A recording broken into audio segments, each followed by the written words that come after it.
नमस्कार, आप सभी का स्वागत है। मेरा नाम है नमन परसाई और आज हम पढ़ने वाले हैं शिक्षा प्रणाली यानी एजुकेशन सिस्टम। ठीक है, ये जो टॉपिक है ये आपके सेकंड पेपर के यूनिट 5 में आता है। ठीक है, और इस टॉपिक में हम पढ़ने वाले हैं सिलेबस। हम जानेंगे कि भाई सिलेबस में क्या लिखा हुआ है। इसके बाद हम बात करेंगे प्रीवियस ईयर क्वेश्चंस की कि भाई क्वेश्चन कैसे आते हैं और कितने क्वेश्चन आते हैं। ठीक है, इसके बाद हम पढ़ेंगे शिक्षा, फिर हम पढ़ेंगे शिक्षा की प्रकृति यानी नेचर ऑफ एजुकेशन। इसके बाद पढ़ेंगे इसके उद्देश्य। ठीक है, तो आज का हमारा जो फर्स्ट टॉपिक है वो है सिलेबस। देखिए, इसमें आपका जो फर्स्ट पॉइंट है वो है मानव संसाधन विकास में शिक्षा एक साधन है। नेक्स्ट पॉइंट है सार्वभौमिक समान प्रारंभिक शिक्षा। फिर है उच्च शिक्षा, तकनीकी शिक्षा। फिर है व्यावसायिक शिक्षा की गुणवत्ता। इसके बाद है बालिकाओं की शिक्षा से संबंधित मुद्दे। फिर है वंचित वर्ग, निशक्त जन से संबंधित मुद्दे। ये आपका सिलेबस है। इसके बाद हम बात करेंगे प्रीवियस ईयर क्वेश्चंस की। इसमें 3 कैटेगरी है, 3 मार्कर, 6 मार्कर और 15 मार्कर्स।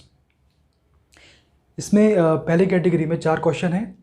पहला क्वेश्चन है आपका एक समान प्राथमिक शिक्षा, ये 18 में आया था, अच्छा क्वेश्चन है। इसके बाद है शिक्षा का अधिकार अधिनियम क्या है, ये क्वेश्चन 17 में आया था। इसके बाद है व्यावसायिक शिक्षा से आप क्या समझते हैं। फिर है शिक्षा को परिभाषित कीजिए, ये दोनों क्वेश्चन आपके 15 में आए थे। इसके बाद है 6 मार्कर वाले क्वेश्चन। इसमें पहला क्वेश्चन है कि भारत में व्यावसायिक शिक्षा की क्या आवश्यकता है, ये क्वेश्चन 18 में आया था। इसके बाद है सर्व प्राथमिक शिक्षा क्या है, ये क्वेश्चन 15 में आया था। और शिक्षा किस तरह मानव संसाधन विकास में सहायक है, ये क्वेश्चन भी 15 में आया था। इसके बाद देखें 15 मार्कर में कि भारत में मुक्त विश्वविद्यालय यानी ओपन यूनिवर्सिटीज़ का उच्च शिक्षा के विस्तार में क्या योगदान है, ये क्वेश्चन 18 में आया था। यानी लास्ट ईयर यानी 18 में इस टॉपिक से 3 क्वेश्चन आए थे 24 मार्क्स के। यानी ये टॉपिक काफ़ी इंपॉर्टेंट है, इसको हमें ध्यान से पढ़ना चाहिए। चलिए, इसका जो फर्स्ट टॉपिक है आज का वो है शिक्षा क्या होती है। देखिए, शिक्षा जो शब्द है ये संस्कृत भाषा के शिक्ष धातु से बना है, जिसका अर्थ है सीखना या सिखाना। व्यक्तित्व के विकास के लिए शिक्षा आधारभूत तत्व है। ठीक है, अब देखिए इसके बाद महात्मा गांधी और स्वामी विवेकानंद ने अपने शब्दों में शिक्षा क्या होती है इसको समझाने का प्रयास किया है। तो महात्मा गांधी कहते हैं कि भाई शिक्षा चेतना के विकास और समाज के पुनर्गठन का बुनियादी साधन है। और स्वामी विवेकानंद कहते हैं कि शिक्षा व्यक्ति के आंतरिक अभिलाषाओं को अभिव्यक्त करने का सशक्त माध्यम है। ठीक है, तो इसके बाद हम पढ़ने वाले हैं शिक्षा की प्रकृति यानी नेचर ऑफ एजुकेशन। इसमें पहला है आपका शिक्षा एक सामाजिक प्रक्रिया है। देखिए, हमारा जन्म समाज में होता है और शिक्षा के माध्यम से हमारा विकास होता है। हम उसके माध्यम से ज्ञान, कला, कौशल यानी नॉलेज, आर्ट और स्किल्स में वृद्धि करते हैं और हमारे व्यवहार में परिवर्तन आता है इससे।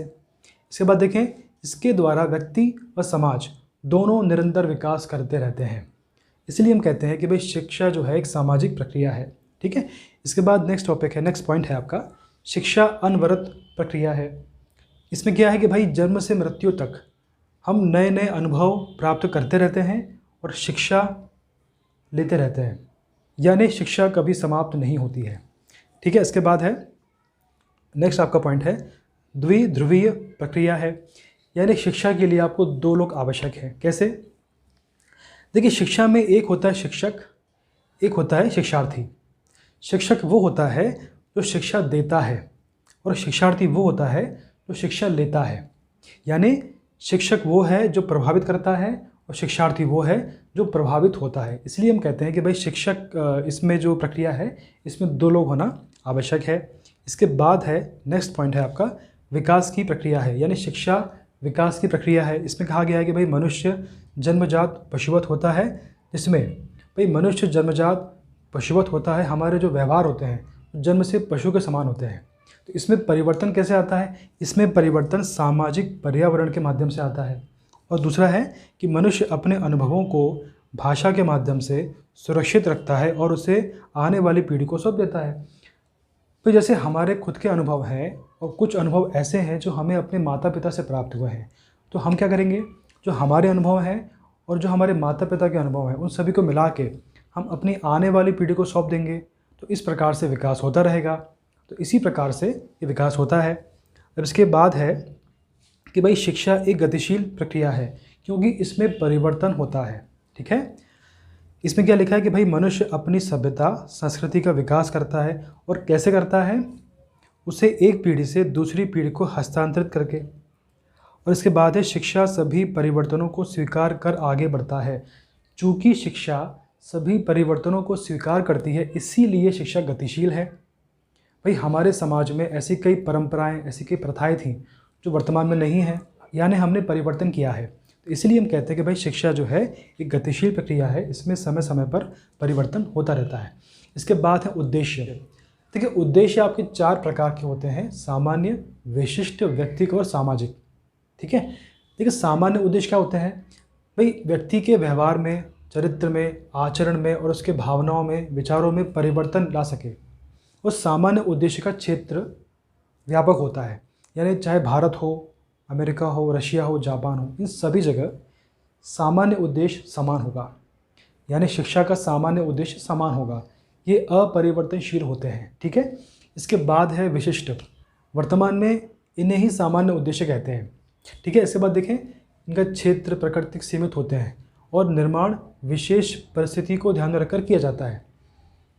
भाई ये जो उद्देश्य होते हैं इनका क्षेत्र सीमित होता है, यानी भाई हर क्षेत्र की अलग अलग कंडीशन होती हैं, तो उन कंडीशन के अकॉर्डिंग ही इनका निर्माण होता है। इसका तात्पर्य ये हुआ कि ये जो उद्देश्य हैं ये परिवर्तनशील होते हैं और ये लचीले होते हैं। ठीक है, तो ये उद्देश्य आपके विशिष्ट हो गए। इसके बाद देखें व्यक्तिगत उद्देश्य। भाई शिक्षा का प्राचीन उद्देश्य है, इसमें समाज की अपेक्षा व्यक्ति को बड़ा माना गया है। इसमें कहा गया है कि यदि व्यक्ति का विकास होगा तो ही समाज का विकास होगा, यानी यहाँ पे व्यक्ति को समाज से बड़ा माना गया है। ठीक है, एक शिक्षा शास्त्री हैं टी नन, और इन्होंने कहा है कि संसार में जो भी अच्छाई आती है वह व्यक्तिगत पुरुषों व स्त्रियों के प्रयासों से आती है। ठीक है, इसके बाद नेक्स्ट आपका जो पॉइंट है वो है सामाजिक उद्देश्य। इसमें समाज को व्यक्ति से बड़ा माना गया है। यदि आपको व्यक्ति का विकास करना है तो आपको समाज का विकास करना होगा। इसमें कहा है कि व्यक्ति एक सामाजिक प्राणी है, समाज से अलग रहकर अपना विकास नहीं कर सकता। यानी इसमें कहा गया है कि व्यक्ति एक सामाजिक प्राणी है, यदि व्यक्ति को अपना विकास करना है तो उसको समाज में रहकर ही अपना विकास करना होगा। और विकास भी कैसा होगा, व्यक्ति को अपना विकास समाज की आवश्यकताओं और आदर्शों के अनुसार करना होगा, यानी उसे अपना विकास समाज के अकॉर्डिंग ही करना होगा। ठीक है, तो ये आपके उद्देश्य हैं। इसके बाद कुछ संस्थाएं हैं जिन्होंने अपने अकॉर्डिंग शिक्षा के उद्देश्यों को डिफाइन किया हुआ है। UNDP इसके हिसाब से ये कहता है कि भाई व्यक्ति का बौद्धिक और शारीरिक विकास करना और मानवता का विकास करना व उन्नत चरित्र का निर्माण करना, तो ये शिक्षा के उद्देश्य हैं।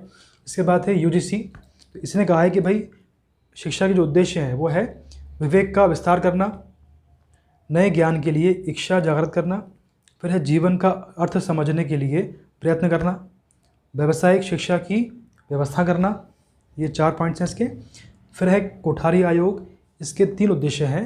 पहला है सामाजिक व राष्ट्रीय एकता का विकास करना, फिर है देश का आधुनिकीकरण करना, फिर है सामाजिक, आध्यात्मिक, नैतिक मूल्यों का विकास करना। तो ये आज के टॉपिक थे।